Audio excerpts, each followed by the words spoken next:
All right, I think we will get started and I just want to welcome everybody today. So I will start out the way I have begun the other webinars with Mino Gijigad, Hehanawashte, good day. Buju and Dinaway Maganado, Misty Wilkie and Dijnakas, Makwan Dudam, Mikanakwa Ju and Dunjaba. My first hello, all of my relatives. My English name is Misty Wilkie. I am Bear Clan and a citizen of the Turtle Mountain Band of Chippewa Indians. And on behalf of the University of Minnesota School of Nursing Center for Indigenous People Health and Nursing, I want to welcome you to the final session in our series of speakers for the celebration of Native American Heritage Month. The purpose of the Center for Indigenous People Health and Nursing is to establish a vehicle for change by occupying spaces that we've never really had in the past, and by incorporating our 7 grandfather teachings, which is humility, bravery, honesty, wisdom, truth, respect, and love. So today I am happy to welcome 2 of our DNP students, pathway students, Haley Warren, who is a second-year Doctor of Nursing practice student in our family nurse practitioner specialty. She is a proud descendant of the White Earth Band of Chippewa, and she was also raised in that community. She's a first-generation college student, was the first in her family to earn a bachelor degree, and is now the first to be pursuing a doctoral degree. Haley is passionate about sharing her personal experiences to help educate faculty and empower other American Indian and first generation students as they navigate the challenges of higher education.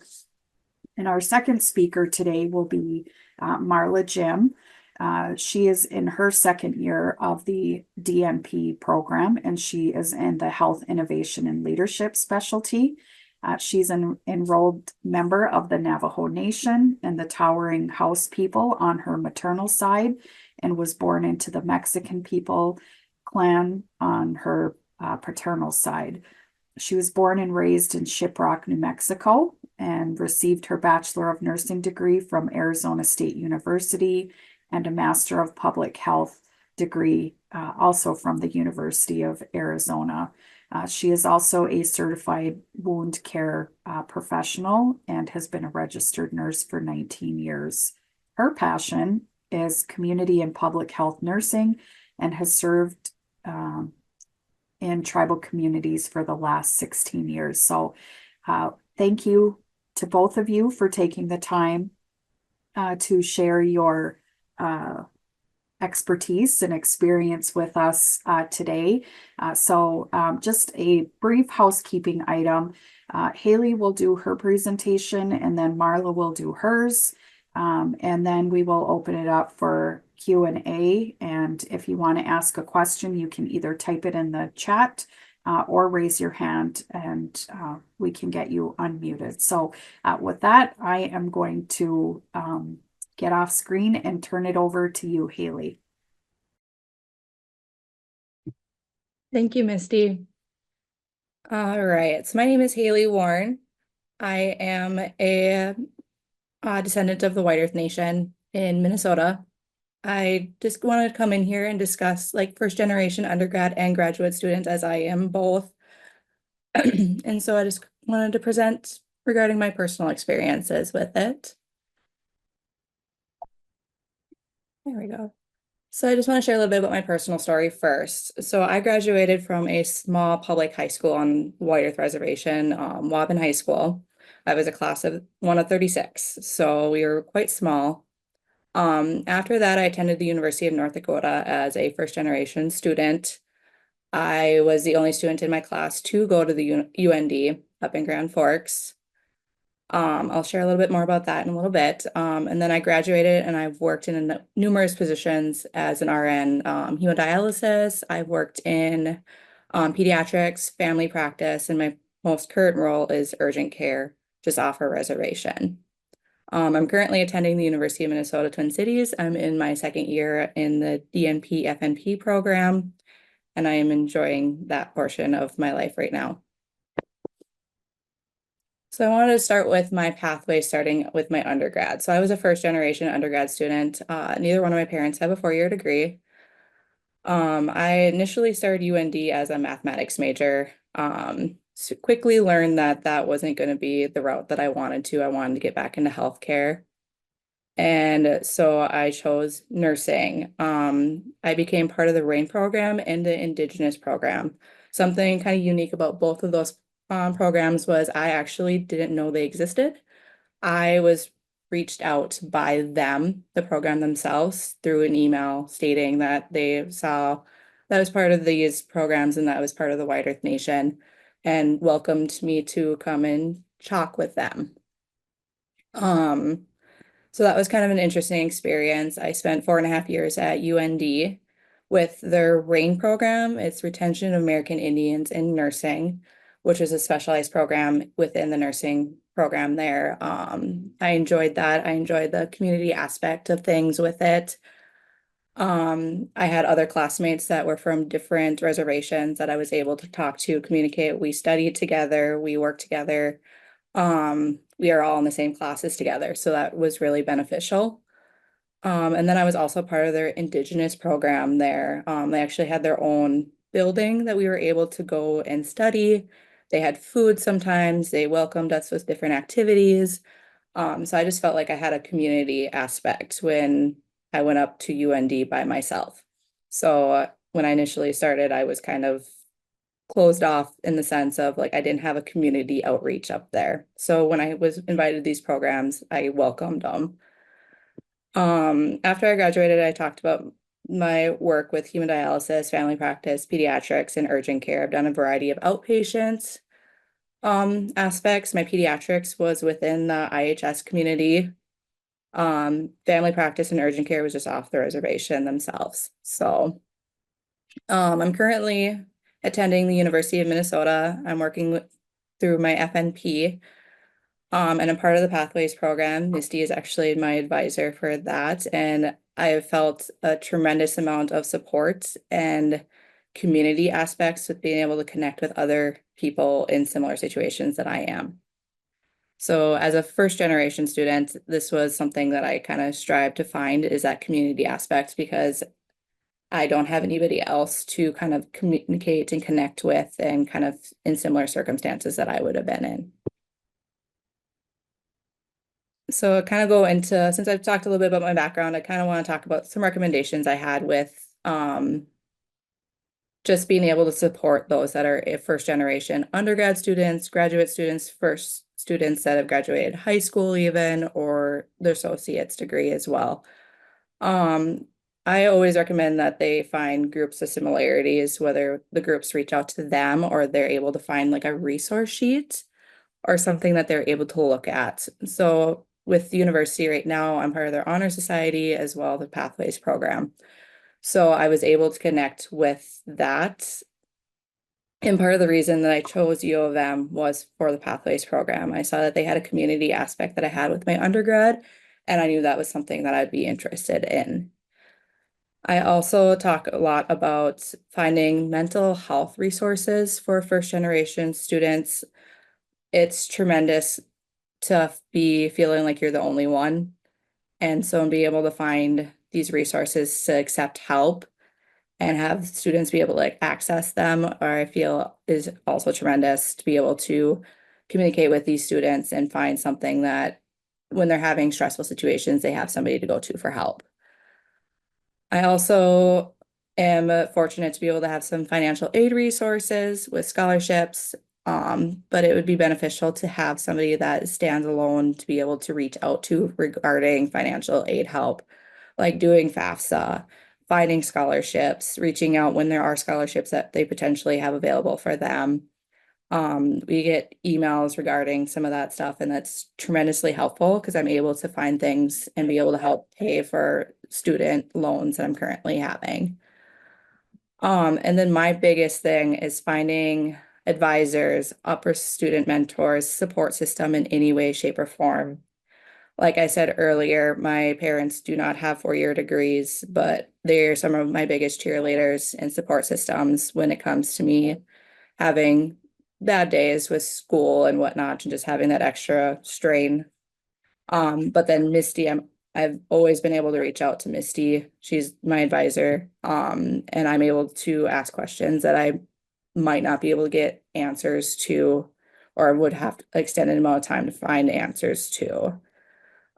Just checking in with the students. So I meet with Misty monthly with the RAIN program. I also met with an advisor at least once a month, but I spent a lot of time in their facility too. So I'd see them throughout the basis and be able to check in.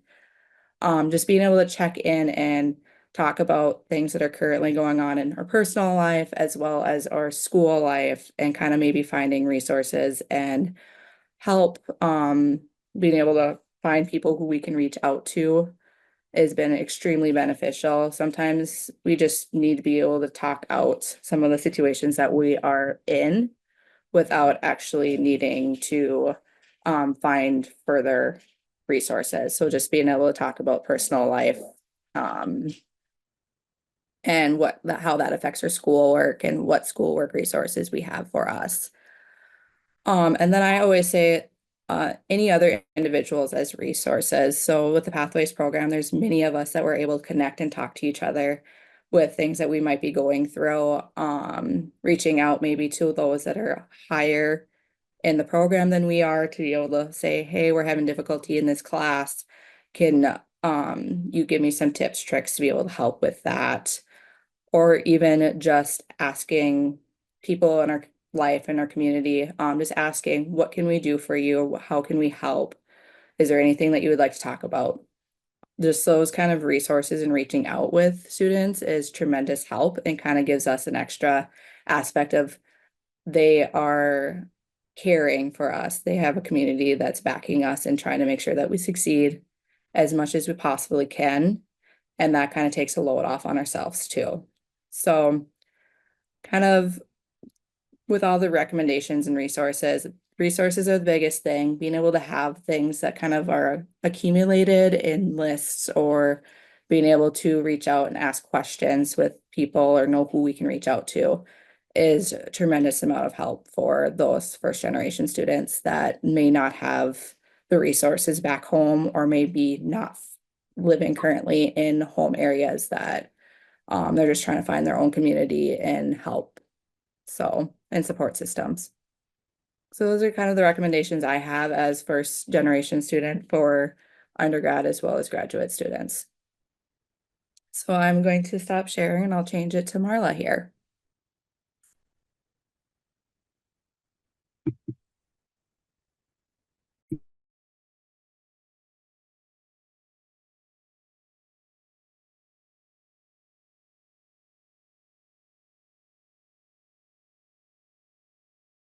Oh, you're on mute, Marla.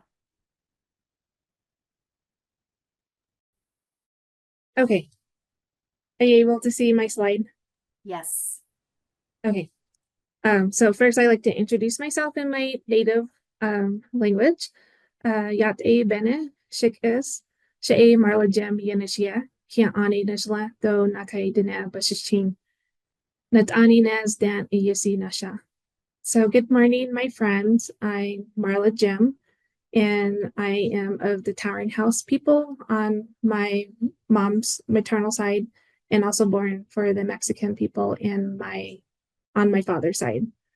So I, just like Haley, I'm also a first year generation student. And neither of my parents, my mom and my dad, had graduated from college.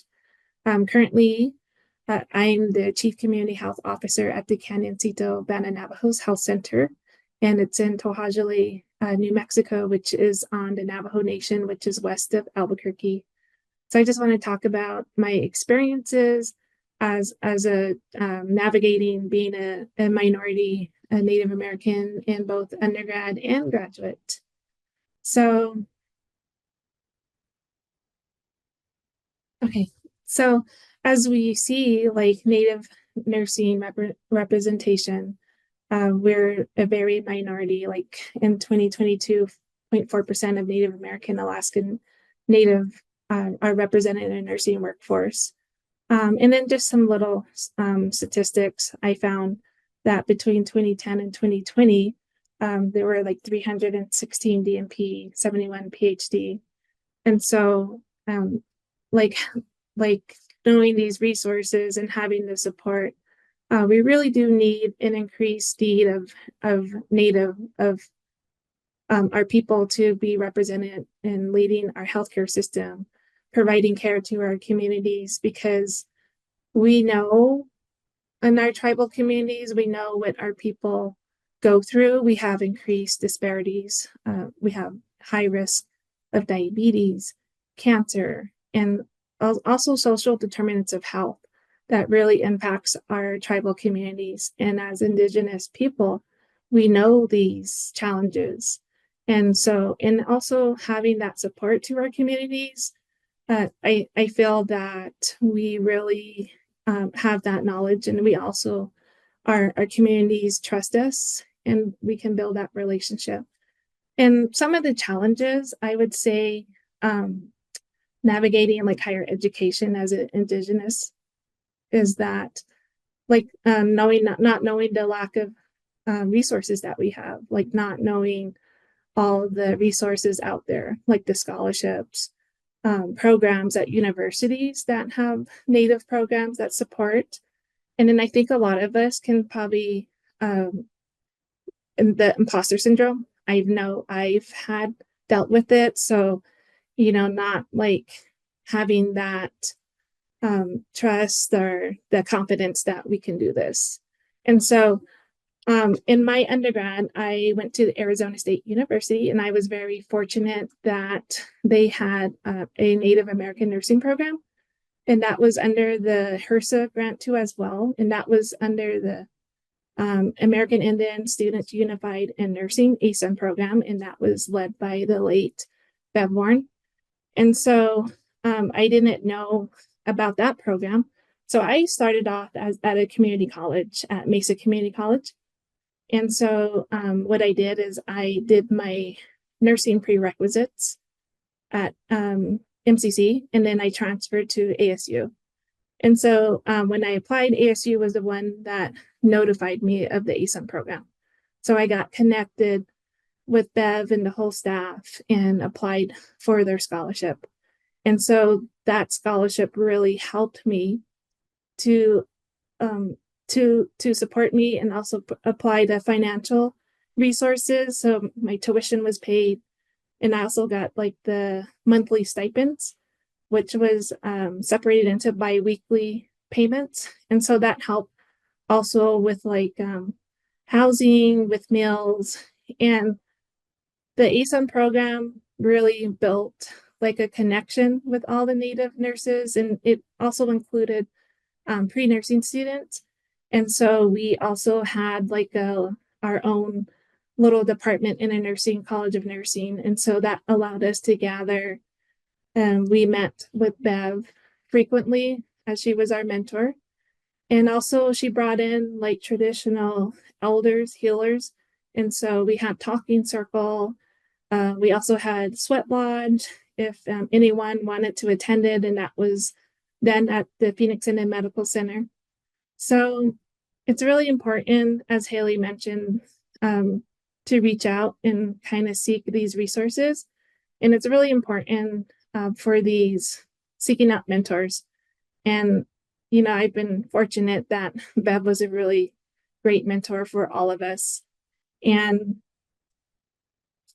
then that led to the University of Minnesota doctoral nursing program. And so in my undergrad, minorities were underrepresented in the College of Nursing. So when I applied, there were 60 of us in our class, and only 5 of us were minorities. So 2 of us were Navajo. And so I think it's really important to just seek out these resources. And even when I got my graduate degree at the University of Arizona for my Master's of Public Health, the same too. I was the only lone Native American in that program. So, and then the University of Minnesota Native Pathways program has been a blessing. I learned about it through the Indian Health Service listserv, and they sent out a nationwide email to all nurses, anyone on that listserv, and that's how I learned about the program. And so when I looked at it, researched it, I saw how it fostered towards us as Native Americans, and and then going through this program, it's like a family. So, and then like with Bev, like how she was a mentor to us, we have Misty, Lisa, Margaret, and they're our support. And this program has like provided us support, advice, and then just meeting with the other students, we kind of built like a sisterhood. So supporting one another, keeping in contact, and then it's just a sense of family. And I think it's really important that we recruit more Native American nurses, because like our healthcare system, our tribal communities need that. And that was one of the things that really drove me to do the health innovation and leadership, because I've been in a leadership role for, I would say, the last 8 years in my career. And so that's the thing that I really see that is needed in our communities, is that we need Native Indigenous people leading our healthcare systems. So that is the reason why, like, I think UNM is really great, not only just for leadership, but the other specialties. And then just the guidance, the assistance, it's been a blessing, and it's been a great experience so far. That's all I have to say. All right. Well, thank you both. I have questions, and then for those that might not have been on when I went through housekeeping items, if you do have a question, please just use the reaction to raise your hand, or you can type a question in the Q&A section. But first, I wanted to just provide a brief background because both Haley and Marla talked about the pathway initiative that we have at the University of Minnesota School of Nursing. So this is a HRSA Nursing Workforce Diversity funded grant. We've had the grant in place for 3 years, and we are in our final year of funding. And the purpose of these grants is to increase the diversity of the nursing workforce. So I believe there are around 33 to 35 institutions across the country that are awarded these grants, and each institution has their own focus of a population that they would like to work on. Or improve the diversity for that population. So for us specifically at the University of Minnesota, we're focusing on American Indian Alaska Native nurses at the doctoral level, so either DNP or PhD. So that's a little bit about the Pathway Initiative. We have grown exponentially in 3 years. The first year, we just happened to have 3 American Indian students enrolled in different DNP specialties. And the next year, we had 14 new students that we recruited. And Marla's photo that she has up in the middle is 12 of those 14 students. So each of those are currently in their second year of the DNP specialty. And then this year, we admitted 7 more, and we graduated 1 last year. So we have a total of 19 American Indian Alaska Native nurses that are working on their DNP this year. AACN has confirmed that it's the most American Indian Alaska Native DNP students that any institution has had So it's really a testament to the work that the School of Nursing is doing to support these students, and also recognizing the immense need and desire that there are for Indigenous baccalaureate prepared nurses to want to further their education. So I'm just thrilled and honored to be able to support these students through their work. I also wanted to address Marla's mentor at ASU, Bev Warren. I also had the honor and privilege of being mentored by Bev. And through her decades of nursing, I know she has touched the lives of hundreds and hundreds of Indigenous nurses. So it just feels like such an honor to be able to carry on her work in the work that I get to do every day. So just wanted to touch on those things. So my first question is for Haley, because Marla addressed this in her presentation, but I'm wondering what made you want to pursue a nurse practitioner DNP degree? Yes. So I have a medical condition myself. I am a type 1 diabetic. I don't mind sharing that. And I just remember the nurse that took care of me when I was initially hospitalized with this condition. That kind of made me want to pursue nursing in general.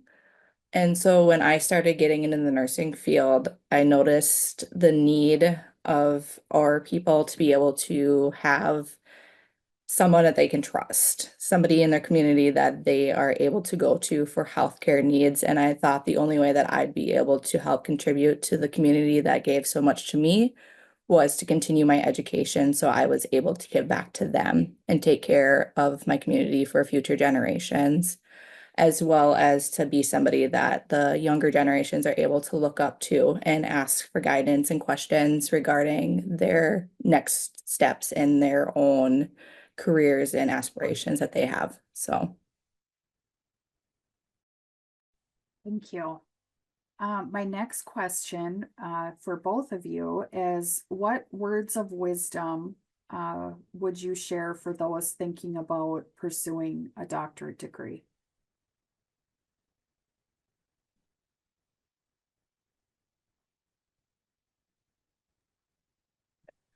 I guess I can go first with that. The words of wisdom I have for it is to just do it. It's that first step is going to be the hardest of initiating, being able to get into the program or being able to just do the paperwork to apply for the program. But just getting that initial step in to the door is a tremendous step to anybody looking at pursuing the DNP, FNP, or any other program. And asking questions. If you know somebody that might have been in a program similar, to just ask questions. Yeah, I would say the same as Haley, just to do it. I have really three good friends who just recently completed their DNP in the last 2 years. So I think with them, they were constantly like telling me, you can do it, just do it. And so they kept telling me, and so I did my MPH program most like online at U of A, and it was a fast pace, and it was like a class every 8 weeks. So you have like a whole semester in 8 weeks. And so I was kind of burnt out from that when I graduated. And so I was like, no, I think I'll just wait. But then they kept telling me like, you can do it. Of our, we need more of our natives to be DNP prepared. So they kept pushing me. And then that's when I got the email from IHS about Minnesota's pathway program. So I said, you know what, I'm going to do it. And so I applied. And I think just do it and just find the area that you're passionate about. I never thought of myself being in a leadership position. And one of the family medicine doctors saw that in me and encouraged me to come out here into To'Hajiilee. And so just the health innovation leadership specialty was what I found interesting, and I knew that that is something that I needed to pursue to make a difference in the health organization I work in the community. Awesome. Thank you. So I think Marla, you had mentioned this, or maybe Haley, talking about imposter syndrome and experiencing that. So I think it's something that isn't uncommon in American Indian Alaska Native students. So I'm wondering if you could talk a little bit more about your own experiences, excuse me, with imposter syndrome, and how do you overcome that or keep pushing through when those feelings set in, or those thoughts? I would say for me, um, I think it's kind of like natural that we kind of feel that, just because, like the being intimidated. Like I said, like when I was at ASU for my undergrad, there was only like 5 of us that are minorities. And so just I guess the intimidation and just not having that confidence. But I'm really thankful that I had my classmate who was also Native. And so her and I really connected and um, like supported one another. And then also having Bev there supporting us, I think that really helped me. Um, and then just like when just passing the first exam, like doing well and like, okay, I can do this. And then also the same with my MPH program, like, oh gosh, can I do this? Can I do this? But going through, I just having those little triumphs and success when you do well. So I think that just builds your confidence. And then and then going through the DNP program, the same thing. Like when I applied, like, oh gosh, I don't know if I can do this. How's it gonna work with working full time? But then like I've always like remind myself that I was able to get through nursing school. I was able to get through the MPH program, which I've heard is like one of the hardest degrees that you can get through. So just reminding myself, like, okay, I made it and I graduated and I can do this. Yes, those are good reminders. Haley, what about you? Kind of similar to Marla, trying to find a support system.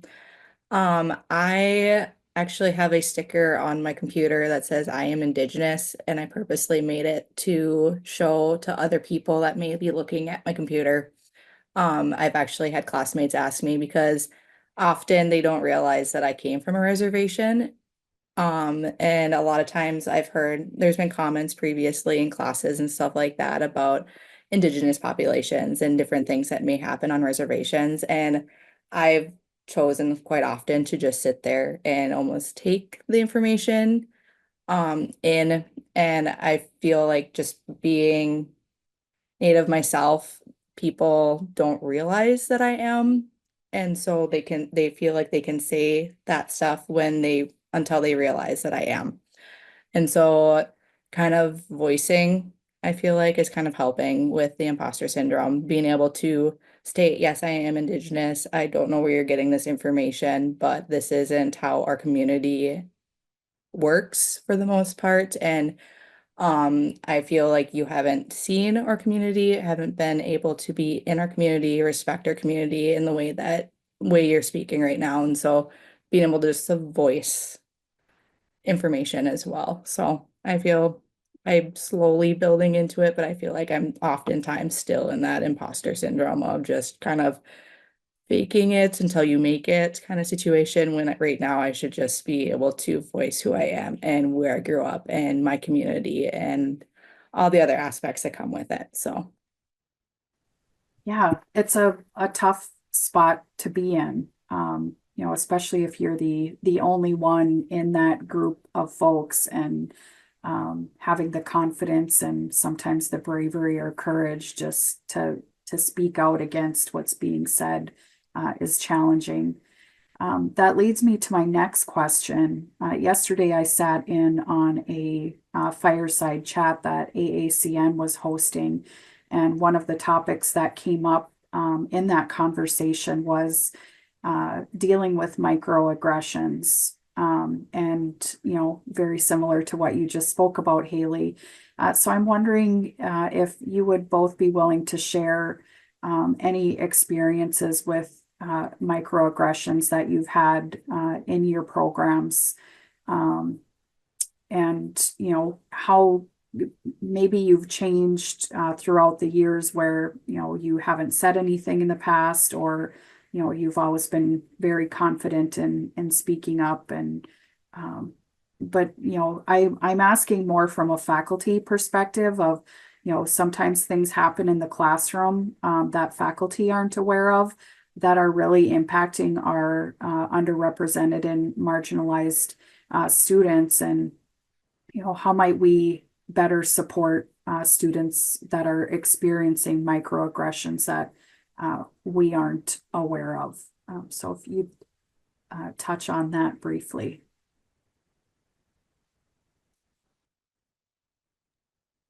For me, I think my first experience was when I was applying for nursing school at ASU. When I was at MCC, there was um, some other students in my class who were also applying for the program, and one of them was non-native. And when she found out that I got into the program, her response was, "Of course they let you in because you're native, because you're a minority."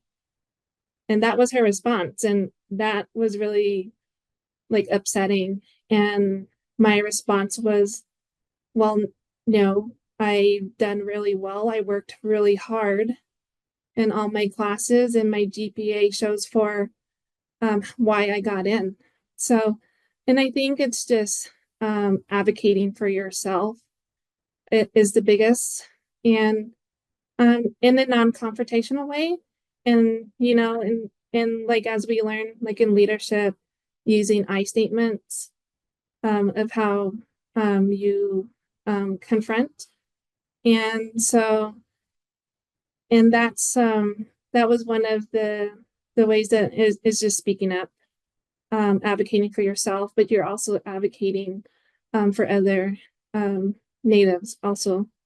And so far, my experience at UMN has been great. I haven't experienced any of that. There are maybe some incidences, maybe that some of the faculty aren't aware of with regards to our culture. So when in just I guess just speaking up and letting them know, just to provide education, and that helps inform them so that they're aware, so that that they know, like when they have other students in their classes, that they're aware of these cultural awareness, having that cultural awareness. Haley, what about you? I've had a couple like smaller incidences, not with the institution themselves, but just like individual people. Um, I've gotten questions about, well, what is the Pathways program? A lot of people aren't aware of the program. A comment that I get quite often is, well, you don't look native. I get that comment quite often, and I get it. I have a lot of different heritages and I have a lot of different bloodlines and stuff, but I grew up on a reservation. I am a descendant. And so I have to kind of explain, yeah, I don't, but that what do you think natives look like? Because that's often kind of stumps them a little bit and kind of makes them think, why am I asking this question to this individual?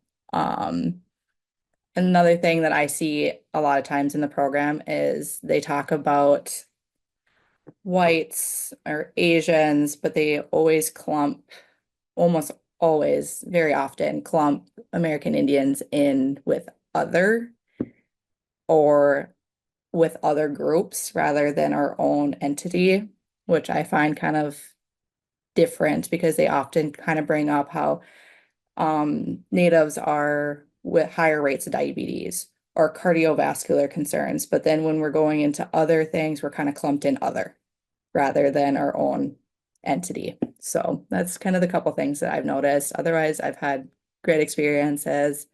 Oftentimes, I just question back the questions that they get to me just to kind of make them think of why they're asking those questions in the first place.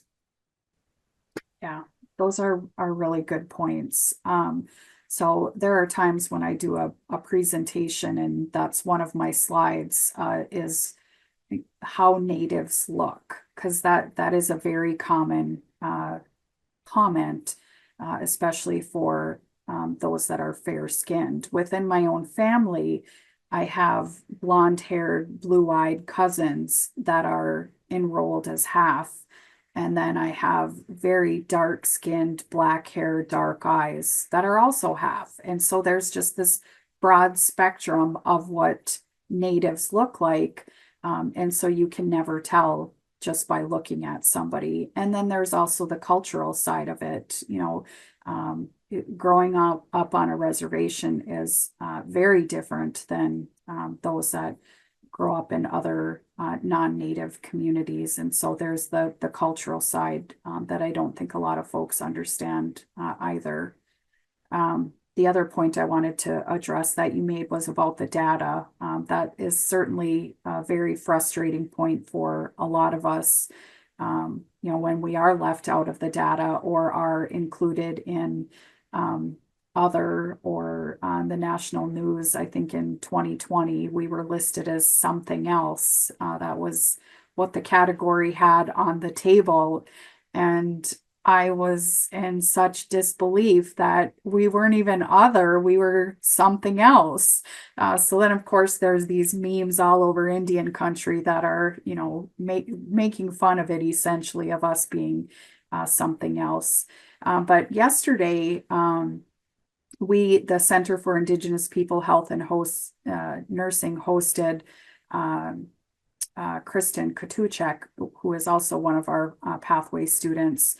And she talked about the prevalence of dementia in American Indians. And it was, something that I didn't realize is that American Indian lifespan is increasing finally. And, the age at which we are diagnosed with diabetes is getting lower. And along with that, I don't want to say lower, the age at which American Indians are diagnosed with diabetes is happening at a younger age, still at, exponential rates compared to other racial and ethnic minority groups. And along with that, we are also being diagnosed with dementia at a younger age at a higher prevalence than other racial and ethnic minority groups. So these are parts of the data that, get lost because we are such a small group of the US population, and, we're not considered statistically significant, although much of, what is happening to us and the health disparities is quite significant. It's just hopefully something that we can continue to work on changing as we get more doctorally prepared nurses that can be a voice and continue to advocate for the need for full data and for us to not be lumped into a group with others. My other question that I have for you is, I think there is sorry, my computer is trying to restart. It's just one more thing. One of the things that I think a lot of non-native folks don't completely understand is our Indian Health Service system and how that works. Throughout my lifetime, I have consistently heard how we get free health care. It's but it's free. And, there's that lack of understanding of the severe limitations of IHS and the fact that so many Native people don't live near an IHS facility. So while it might be free for those that live in the tribal community, there are still limitations of what that care encompasses and the extent at which it happens. Like you're lucky to have a pediatrician in your IHS facility, let alone any other type of specialized care.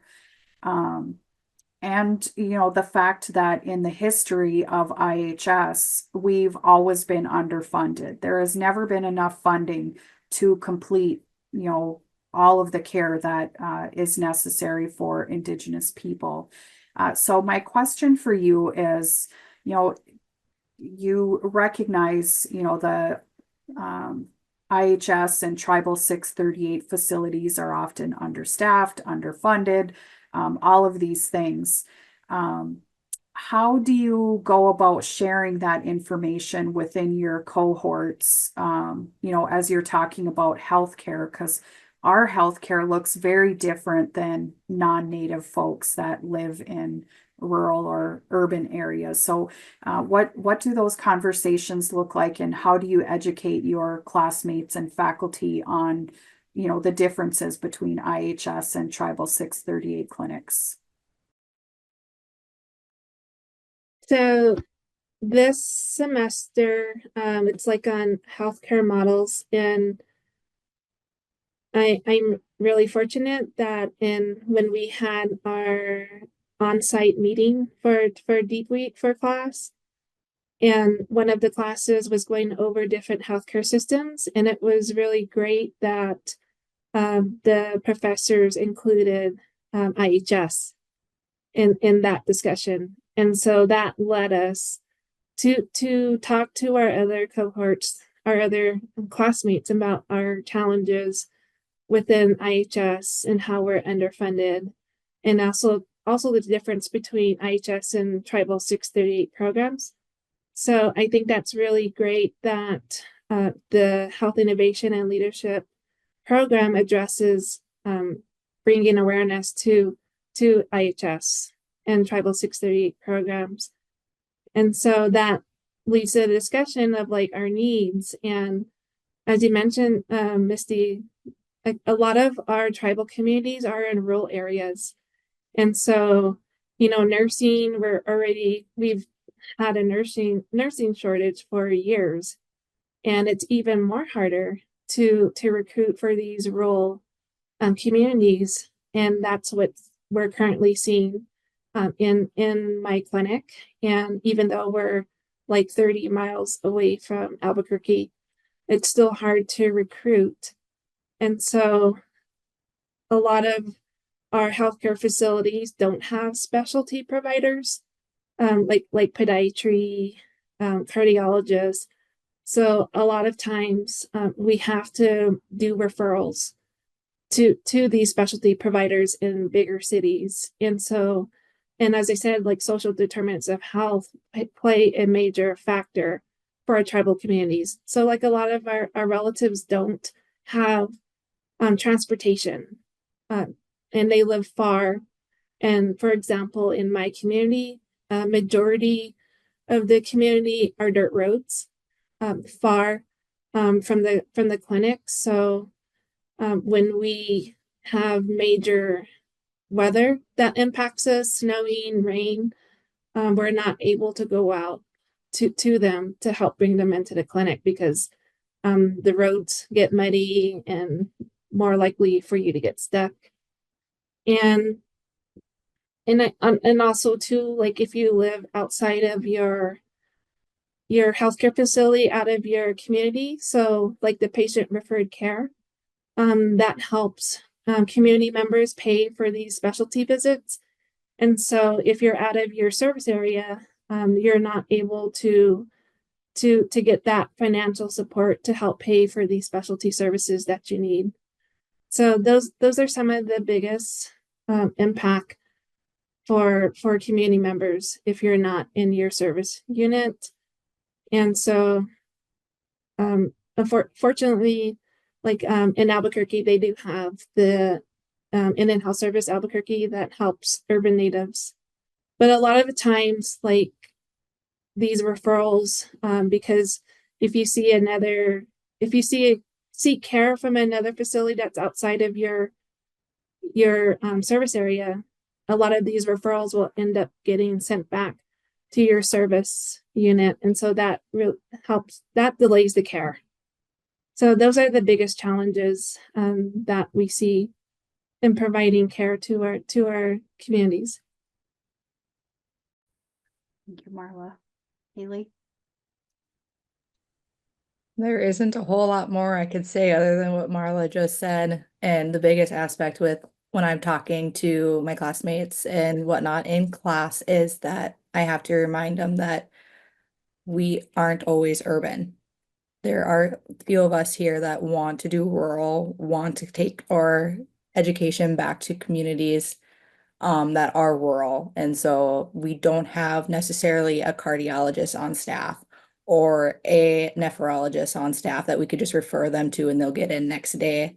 We might have to take care of those patients that need the help, that referral services that they can't get into for months on end. So I have to remind them that we sometimes have to take some of their healthcare into our own hands as well, or the providers do, and to be able to help those patients as much as we can. Yeah, I think you bring up a great point, and recognizing the need that, it's challenging to recruit to these rural areas. And then when you do get providers there, that they really need to have a broad spectrum, excuse me, of specialty knowledge. They might not be a nephrologist, but they really need to know the labs and the kidneys and the medications and the diabetes. Like there are such, and now, dementia added into that, such a wide variety of knowledge that they need to be aware of as they care for American Indian patients. So thank you for sharing all of that. My final question, and you kind of touched on this, Haley, already, but if you could elaborate just a little bit more. I'm wondering what you both hope to do or what your dream job is when you have that DNP, in your case, FNP, added to your credentials. What do you want to do when you're all done? Where do you want to work? What do you hope to accomplish? Well, I did touch on it a little bit. Yes, I either want to bring it back to my community or do something with it in education. I want to be able to help my community or build a better education system to those that are underrepresented, is the best way to put it. Okay. Marla? For me, I think I am in my dream job. The chief community health officer. So it's been like a gradual step where when I first came to Canyonsito Band Navajo's Health Center, I was started out as a lead nurse, and then went to the nurse manager, to the public health nurse director, and then with the organization shift, and so I was promoted to the chief community health officer. And so, as I mentioned, like public health, community health is my passion, and I've like been doing that for the last majority of my career, the last 16 years. And I didn't touch about this in my presentation, but I grew up in Shiprock, and my mom was a certified nursing assistant. And so she worked at the hospital in Shiprock. She got her certification when they were under the University of Utah. So that helped me to connect to the doctors that she worked with. A lot of them were pediatricians and family medicine doctor. And when I was in high school, they had the youth employment in our town. And so I seeked out that opportunity, and I got put with the Health Promotion Disease Prevention program. And so that put me experience in what public health is. And so we went out to communities, and that's when Just Move It was just in the beginning stages.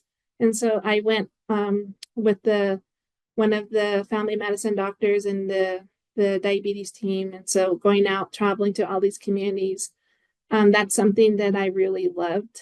And so, and I think I'm just like, I already knew what I wanted to do.